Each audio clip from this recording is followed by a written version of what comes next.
മ്യാവ് തുടരുന്നു. ശബരിമല ശ്രീ അയ്യപ്പനെക്കുറിച്ച് 35 ഭാഷകളിലായി നിർമ്മിക്കുന്ന ഭൂലോക രക്ഷകൻ എന്ന സിനിമയുടെ തിരക്കഥയുടെ പൂജ ശബരിമലയിൽ നടന്നു.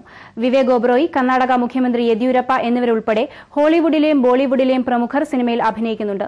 മലയാളത്തിലെ ചിലവേറിയ സിനിമകളിൽ ഒന്നായിരിക്കും ഇതെന്ന് നിർമ്മാതാക്കളിൽ ഒരാളായ വിജീഷ് തമ്പി പറഞ്ഞു.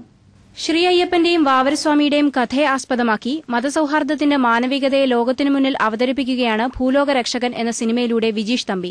മോഹൻലാലിനെ നായകനാക്കി ഭഗവാൻ, കൊട്ടേഷൻ, കൂട്ട്, സ്വാമി എന്നീ സിനിമകൾ ഒരുക്കിയ അനുഭവ സമ്പത്തുമായാണ് ഒരു വലിയ പദ്ധതിക്കായി വിജീഷ് തയ്യാറെടുക്കുന്നത്. 17 വിദേശ ഭാഷകളിലും 18 ഇന്ത്യൻ ഭാഷകളിലും ഒരേ സമയം നിർമ്മിക്കുന്ന ചിത്രമെന്ന പ്രത്യേകതയും ഭൂലോക രക്ഷകനുണ്ട്.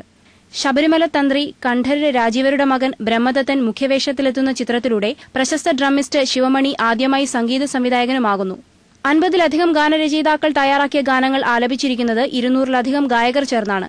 മലയാളത്തിലെ ഏറ്റവും ചെലവേറിയ ചിത്രങ്ങളിൽ ഒന്നായിരിക്കും ഇതെന്ന് നിർമ്മാതാവായ വിജീഷ് തമ്പി പറഞ്ഞു.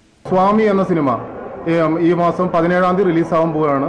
അയ്യപ്പസ്വാമിന്റെ മഹാത്മ്യങ്ങൾ വരുന്നൊരു സിനിമയാണ്. അതിൽ കൗശിക് ബാബു, കലാഭവൻ മണി, സുമൻ എന്നിവരാണ് അതിൽ അഭിനയിച്ചിരിക്കുന്നത്.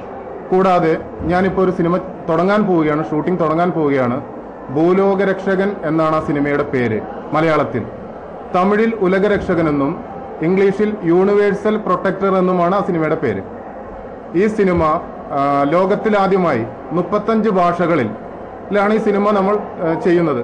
പ്രവാസി മലയാളിയായ മുരളിയുടേതാണ് ചിത്രത്തിന്റെ തിരക്കഥ. കൈലാസ മാനസ സരോവർ, ലക്ഷദ്വീപ് തുടങ്ങി വിവിധ സ്ഥലങ്ങളിലായാണ് സിനിമയുടെ ചിത്രീകരണം. വിവേക് ഒബ്രോയും കർണാടക മുഖ്യമന്ത്രി യെദ്യൂരപ്പയും അഭിനേതാക്കളായി എത്തുന്നു എന്ന പ്രത്യേകതയും ചിത്രത്തിനുണ്ട്. ക്രിക്കറ്റ് താരങ്ങളായ റോബിൻ ഉത്തപ്പ, രാഹുൽ ദ്രാവിഡ് എന്നിവരുൾപ്പെടെ നിരവധി പ്രമുഖരെ അഭിനയിപ്പിക്കുന്നതിനുള്ള ചർച്ചകളും പുരോഗമിക്കുന്നു. Cultural desk, India vision.